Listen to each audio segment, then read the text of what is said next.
Okay, so I wanted to complete the video that I started earlier. So this is part two. So what I'm going to talk about now is the 5 things that you need to know when traveling to the Dominican Republic. And I'm going to look down for a minute because I wrote everything down and I don't want to miss anything. So, okay, here it goes. So the first thing we need is your travel documents. Now, guys, you know that you have to be prepared. You have to have all your documents. So that usually is just your passport, and it's now they're actually using an electronic um, entry. How do you call it? I forgot the name of the form, but it's now on, you can actually download it now on your smartphone. And you can put all your information that you normally would write on those tourist admission cards. Now everything can be done electronically. So you can have everything ready to make your entry and process through customs a lot easier. Okay, so that you will get when you arrive at the airport, and when you're on the plane, they normally give you the paper. Now they just tell you what the app is that you can download. I know leaving DR, you actually have to log on to a Dominican portal, and you can upload all your information there. Okay, number two, the length of stay. Length of stay doesn't really matter because you're not needing a visa for entry. So in Dominican Republic, like I've said many times before, your visa determines I'm sorry, the money that you pay determines the length of stay. So there really isn't a visa process. The only time you'd have to go through a process is if you decided to seek residency, and then you would start that in your home country. Okay, so the last time I was there, when I left, I paid $40. I paid it in pesos. So that was because I was there over 30 days. So it's not a big deal. The number 3 is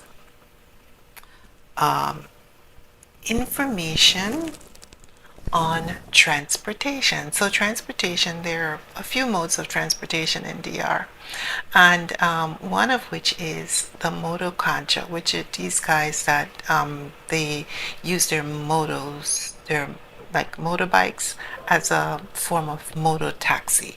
Then you have the guagua, which is like a public bus, and everybody just sort of pile on in and try to get a seat, and they stop at different stops to pick people up and let them off. And it's pretty inexpensive. And then of course you have Uber, which is only in the major cities, and Uber is not allowed to pick up passengers from Sasua, but it can take passengers to Sasua. So a lot of times I found taking Uber though is that they will accept a ride, and when they get there they're demanding cash, or they're saying, well, it's more because Uber doesn't charge the same amount, or can I get paid in cash because I don't get my money from Uber for another week or two. So I had actually stopped taking Uber because I didn't feel like dealing with that. And then of course you have private taxi service, and you can hire a driver that will drive you around for a weekly or a monthly fee. Very inexpensive, and if you get the right one and an honest one. And of course, last but not least, you can rent a car. Now, I never drove in DR because I just did not feel comfortable.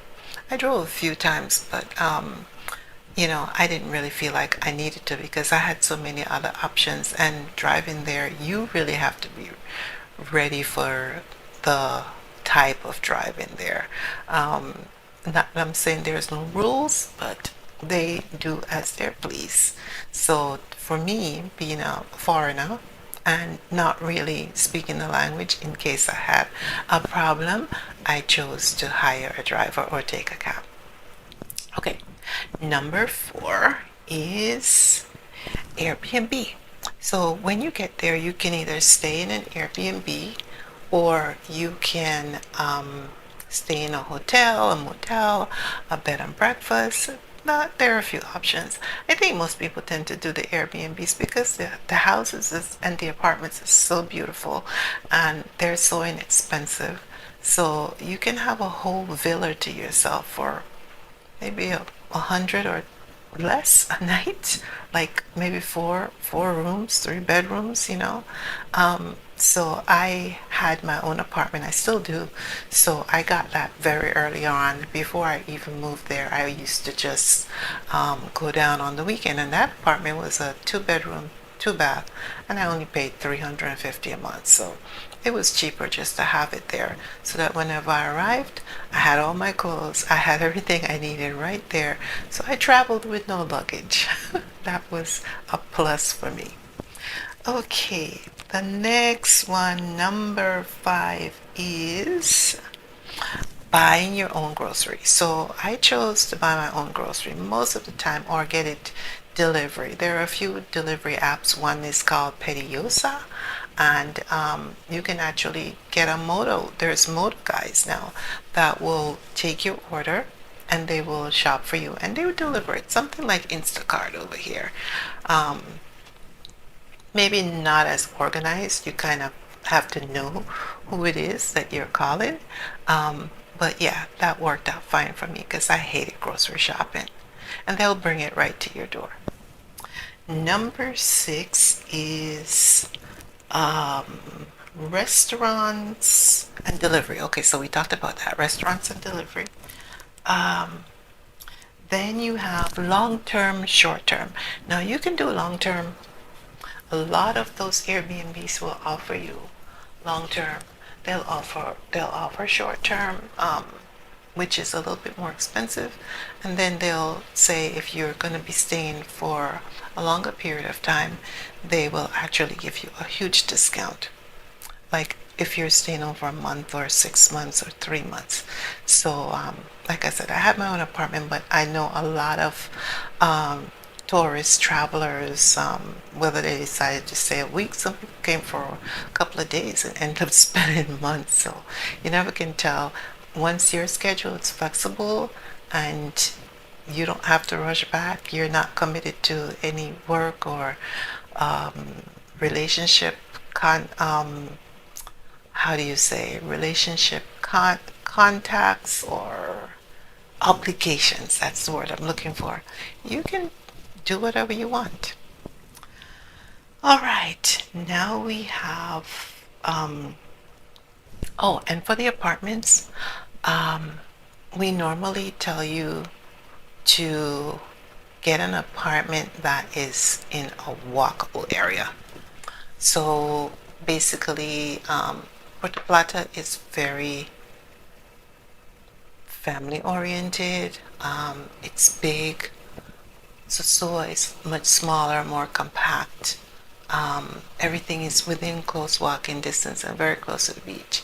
So it tends to be a little bit more expensive, but it's walkable. Puerto Plata, you need to have a car or some form of transportation to get from point A to point B.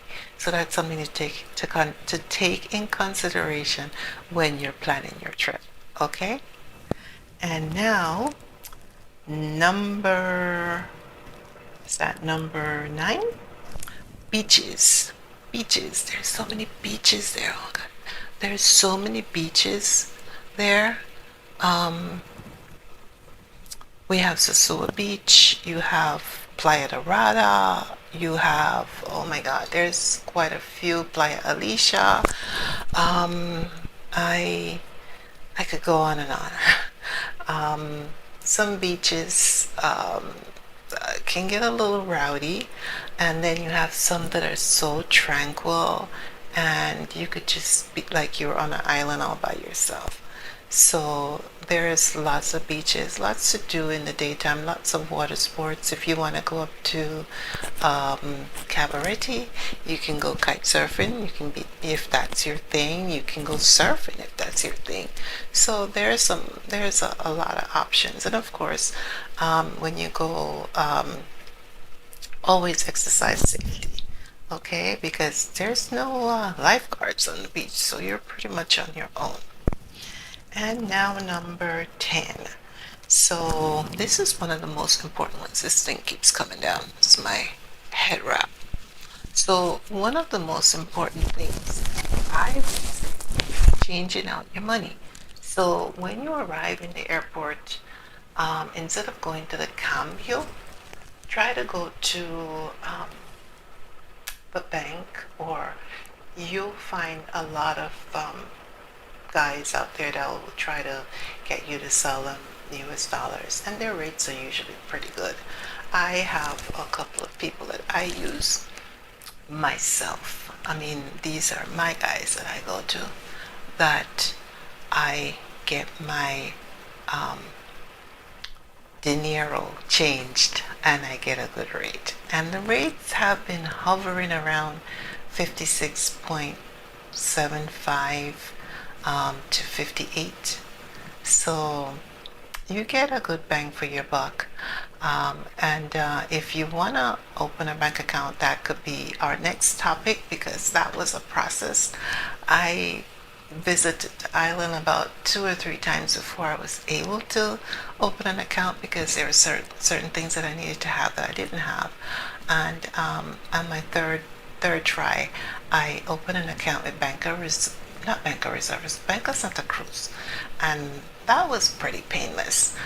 Banco Reserva is the bank of the country, and Banco Popular, and you have oh, TD, is it TD Bank? I forgot. There's a few others. So you have choices. The problem is sometimes it's the international fees. And I checked my bank account a few weeks ago, and for the last year, I paid over $1,200 in international fees. And then someone told me, let me fix this. Someone told me to open an account with TD Bank, and TD Bank has it's no fee international. So I'm in the process of doing that. And also, what I would do is I would put money, take money from my American account. I would put it into my Dominican account, and then I would use my Dominican debit card. And this way I avoided some of the daily fees, or every couple of days when you run out of money, to keep paying those fees. And even though sometimes I knew what I needed to do, sometimes when you're just in a pinch and you need that cash right away. Oh my God, what's going on with my hair? My scarf. I thought my scarf would look so chic, but it's just loosening up. Anyway, I didn't tie it, so what should I expect? Um, I'm about to go to bed, guys, so I'm about to take all this makeup off and put my hair in a ponytail and hit the sack. But I wanted to make this video. So yes, the last thing is the money, and the money can go like that. I mean, you look at it, it looks like Monopoly money.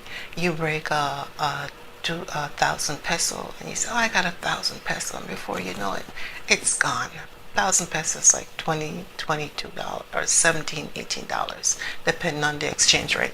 So you have to be very careful about spending your money. You need to have a budget that you're willing to spend daily. I used to just keep a certain amount of money in the house, and to avoid going to the bank, I'd say every week I'd take out maybe $100, and I would just cash it, turn it into pesos, and I'd use it. And whenever it was done. And then I'd stay my butt home. So this is why it's so important to buy groceries, stack up your fridge, so you're not constantly running to the restaurants. Yes, because those restaurants, even though the little mom and pop ones can be very inexpensive, it adds up after a while. And if you have someone that speaks Spanish, or if you speak Spanish, you can go into the colmados. A lot of them do understand. Or you could go into Jose Luis, which is in Puerto Plata, which is a more of an ethnic store, but they're a lot less expensive. Stores like Jumbo, which caters to expats, Jumbo and Polite Playero in Sosua has a lot of products that we normally get here home, or what used to be our home. So if you're looking for certain things, like for me, I just have to have Lipton tea, regular, not decaffeinated, regular. And I searched and I searched and I searched and I could never find that tea. So what I would do is bring boxes of it with me when I came into DR, or I found one alternative, which is a black tea, and that worked out fine. So there you are. 10 things that you need to know about the Dominican Republic as a tourist, expat, visitor, whatever you want to call yourself. My God, this is just too much. So, I think that's better. Wow, I look like an Arab. Anyway, guys, yeah, this is better. Oh my God, what's going on here? Yeah, all right, so I'm about to go to bed and I'm gonna make another video about the banking, because that was a major deal.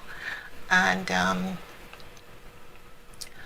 there's just certain things that you need to know about banking and how to open a bank account and what's required. So, have a good night. And I'm about to take all the stuff off my face and I'm gonna go to bed because I'm getting kind of sleepy. So don't forget to like and subscribe and share, because when you share, or when you hit that subscription button, or you hit the bell, or you hit the subscription button, there is an algorithm in YouTube that tells it that somebody liked this video and they will recommend it to other folks. So I'm so happy that you're here, and I hope you continue to watch my videos. My lighting might not be great, but I'm not a YouTuber. I am learning as I go. And I kind of like the softer lighting at night. I usually do most of my videos in the daytime in natural light. I love the natural light, but right now I wanted to do this before I went to bed, so I'm using the light that I have. So sorry. But anyway, have a good night, and I'll see you on the next video.